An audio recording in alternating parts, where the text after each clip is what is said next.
Hi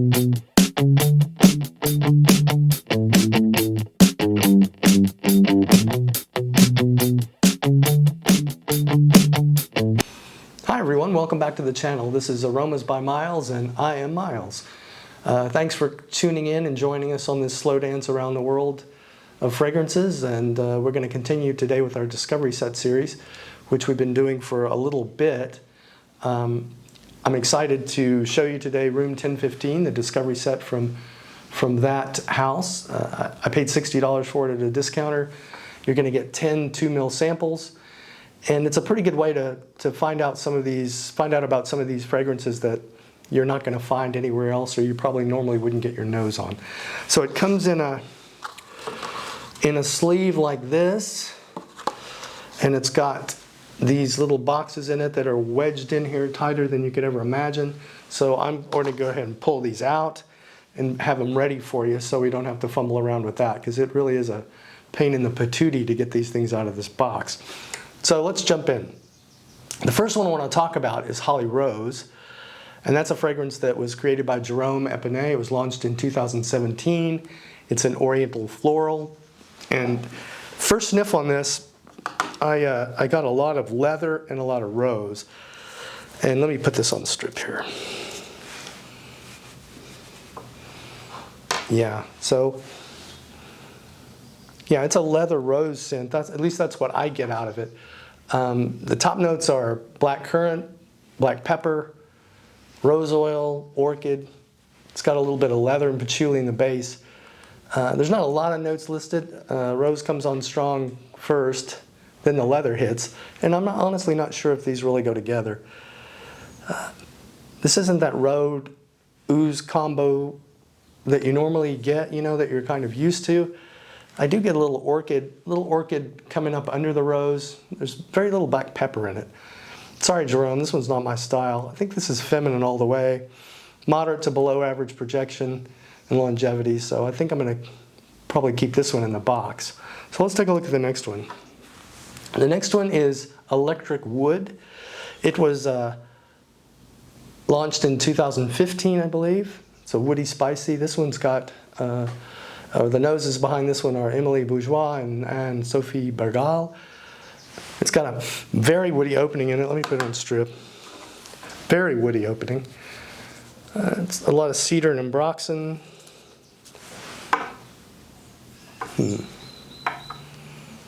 Yeah, it's got cedar at the top. Definitely ambroxan, resin, some oak in the middle. Maybe a little iris and nutmeg. Again, those are all the notes you're going to get from it. The wood's very strong. It's kind of linear through the dry down too, I remember that. Seems like a masculine fragrance to me, at least on my skin. And I'm not getting much of the iris and the nutmeg out of it. But there's no sweetness to it. It's not sweet at all. It's just a very woody fragrance. It's like a walk in the woods after a rain, when you think you found heaven and all that. It's that kind of a fragrance. It's a good woody fragrance. Longevity and projection, again, are just average. I think that's what you're going to find with a lot of these. But yeah, not a bad fragrance at all. So the next fragrance on the list is, again, these little things, you can't even see them, is Yesterday. That's a 2017 launch. Citrus aromatic. This is the same perfumers again. Emily Bourgeois and Bergal again. Carbon is right up front on this one. And I get a little bit of lavender with it. To me, it's fresh and lively on my skin. Leans a little feminine too. Let's see if we can get this one on skin.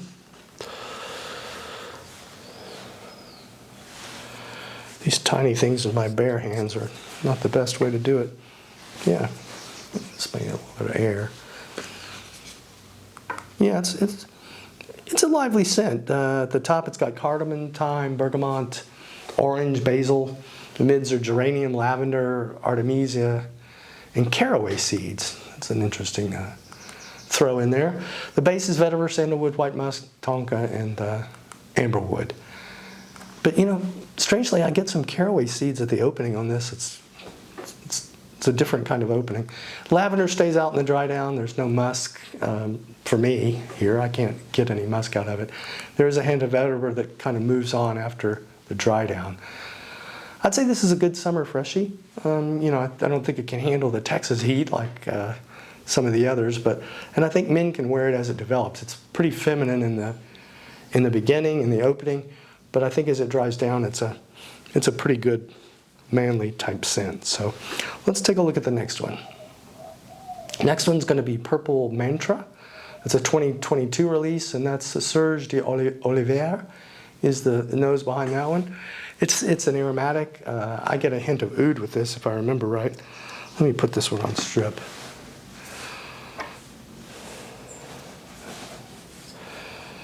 This isn't easy to do. Oh, drop it and break it. Yeah, it's oud at the front, up top.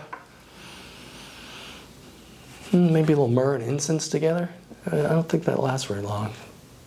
Lavender comes on after a couple of minutes. And the top notes they're giving you lavender, pink pepper, freesia. The mid, there's clary sage, which I can pick up. Some iris, some floral notes. Incense, myrrh, musk, and ambroxan in the base. I think maybe the flowers balance out a little bit of the top notes.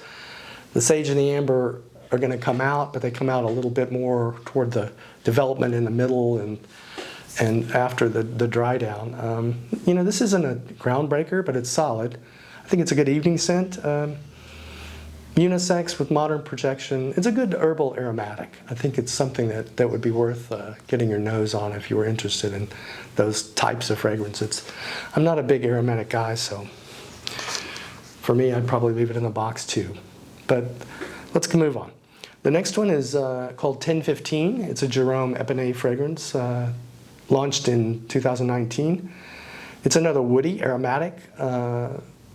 Saffron, orange are listed as top notes, but I didn't get them when I first smelled this. Put it on strip again and see if we can pull anything else out of it.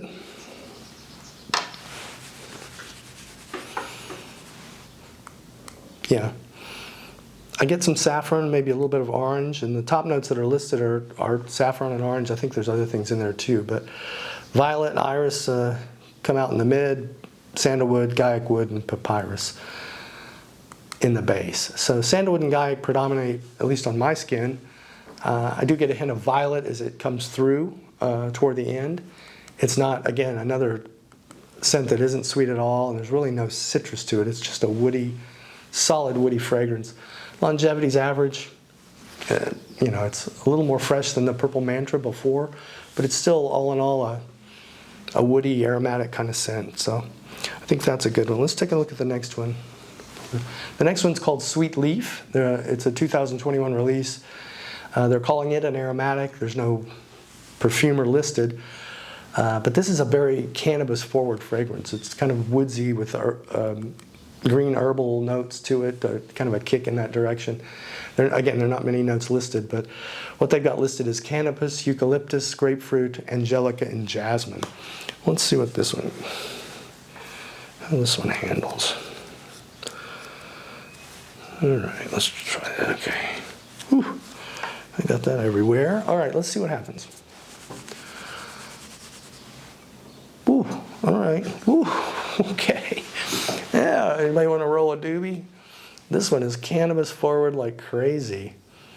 Wow. Yeah, this is a big cannabis bomb. I get a little bit of eucalyptus, that menthol note, that you kind of get from eucalyptus as it dries down a little bit. Maybe a little bit of grapefruit, but man, that is a cannabis bomb. I hope the Department of Public Safety doesn't stop me on the way home. It's a different scent for sure. Again, not exactly my style, but I think it's worth a look if you enjoy those cannabis fragrances. I mean, there's a lot of cannabis notes out there now in fragrances, so probably something you need to get used to. I'd say it's more masculine, but maybe one of those hippie chicks could actually be interested in it. That'd be an interesting way to go, I think. Longevity and projection are average, like most of these Room 1015 fragrance, but I think it's worth a look. It's definitely a different scent than some of the others out there, so give that a try. Let's look at number 7 out of the list. This one's going to be called Sonic Flower, and this is a relatively new release. Jerome Epinay 2024 release. It's a woody floral with some musk. For me, this came off as a little artificial, like a cardboard box kind of, that initial feel in the opening. I didn't get a good introduction to this because that cardboard box kind of artificial smell. There's no real flower hit for me, at least in the first part of it. But let's put it on strip and see what we get. See if I think the same as I did the first time.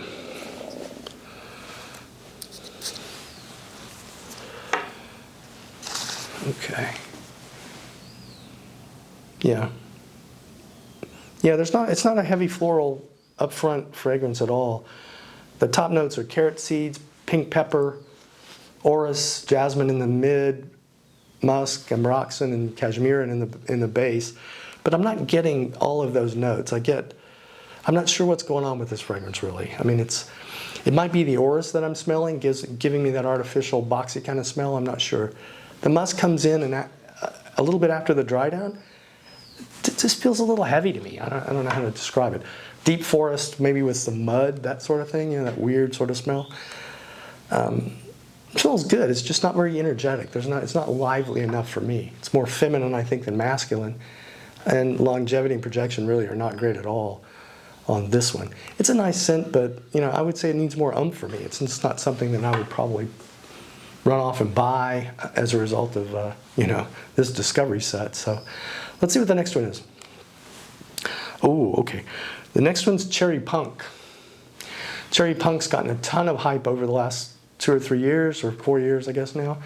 It's a 2022 release. It's Jerome Epinay, Oriental Spicy. And this scent is a massive cherry bomb. It is not for the faint of heart, believe me.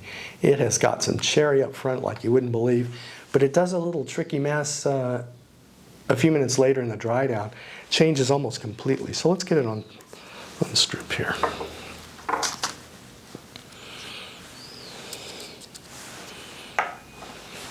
Whew. Oh, I can get it from here. It smells like I stuck my head in one of those cherry things that that's behind the bar at some club or something. Wow, it is a cherry bomb. Top notes are cherry, saffron, Szechuan pepper. The mid notes are violet, mimosa, jasmine. It's got tonka, leather, and patchouli in the base. And that's the interesting part, I think, is the base on this fragrance, because the base comes up really quickly. The cherry sort of dissipates or tones down. Like I say, it's brutal in the opening. It's got that cough syrup kind of thing going. But a few minutes into it, it just changes. I pick up a little bit of pepper. I start picking up some leather. After that initial hit of cherry, the dry down, you can pick up a little, it just changes completely. The tonka comes in. For me, I mean, you can kiss my ass if you think this is unisex. Lordy, this is a feminine fragrance all the way. I mean, it's the same kind of smell that junior high girls used to put on when they went to the football games, right? If any of you guys are from U.S. and remember that, they used to giggle, and it smelled like cherry bombs. Well, this is definitely I guess it's a year-round fragrance. It's got pretty good longevity and sillage. So, I don't know. If you're a cherry freak, like you like Tom Ford's Lost Cherry, then you probably like this one. And if you like gourmands, obviously you're going to like this one too. But for me, obviously it's a pass. It's not something, even though I like the dry down, I like the way it changes into that leather and tonka. Cherry Punk is not for me. Let's take a look at another one. And this one is Wave Child. And Wave Child's gotten a fair amount of hype over the last year or so. It's a 2024 release, so it hasn't been out long. It's an ozonic citrus, and the nose behind this is Jerome de Marino. And I actually like this one. It gives me that beachy, surfy kind of vibe to it. It really does. I don't normally like marine fragrances, but this one's got a little bit to it. There's a lot of fruity citrus up front. You have to wait a minute because I get some kind of medicinal vibes right off the bat, but as it dries down a little bit and develops, you get those fruity citruses coming up, and then it works into something not quite as strong, which is nice. Let's get it on strip.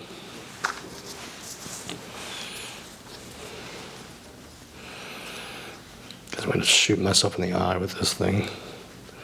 Why are they always black? Why do they put black and then the blotters the atomizers are black and you can't see? Anyway, sorry. I'll rent some other place. Oh yeah. Yeah, I like this one. Yeah. Top notes are mandarin orange, orange and lemon, so it's heavy citrus at the top. I've got some watermelon and coconut in the mid. Ambergris, amberwood, cacao in the base. You know, I love watermelon in fragrances. You don't see it very often in men's scents. You know, it's mostly a feminine kind of fragrance, but it kicks off pretty good in here. Kind of tones down that really bright, pungent citrus stuff at the front. Broxton and amberwood come out a little bit, you know, in the dry down, a little bit after the dry down when it settles. But I'm still looking for that cacao because I think cacao and coconut are an amazing pair together. I like this one. I would wear it. Hope you guys stick me for this one in the spin my coin. Longevity's average, so you need to probably hit it again. And I'm not sure how it would do in, you know, big heat like Texas heat, which is a different kind of thing altogether. But I think it's a good summer, spring beach smell. I like it. Yeah. I like it. Okay, we got one more to talk about. Let's get that one out of the way, and that's Jasmine Freak. It's a brand new fragrance. It's a Jerome Marino fragrance. It's a fruity floral, and believe me, they got it right. The fruity floral comes out, hits you right in the face. Let's get this on the strip.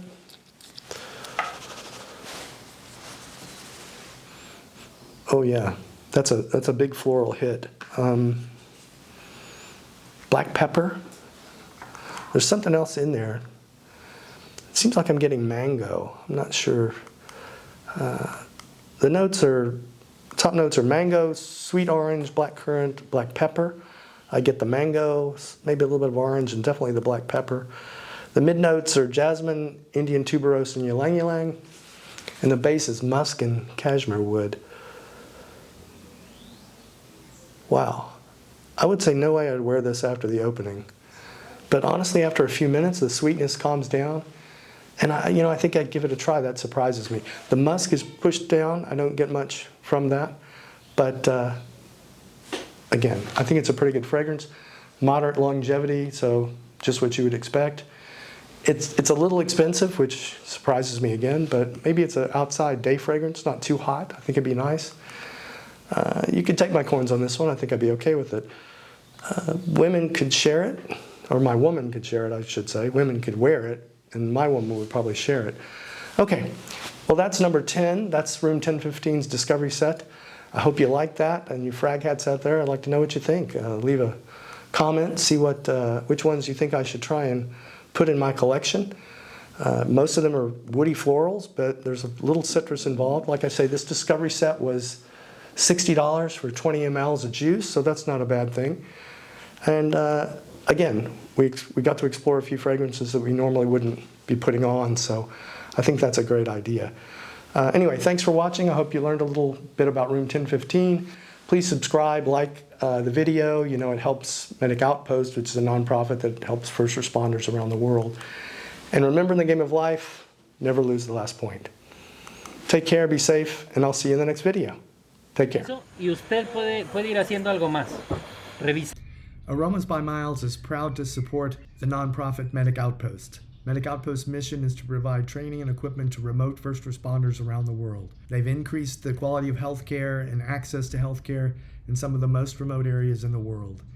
If you're interested in finding out more, go to www.medicoutpost.org. Thanks.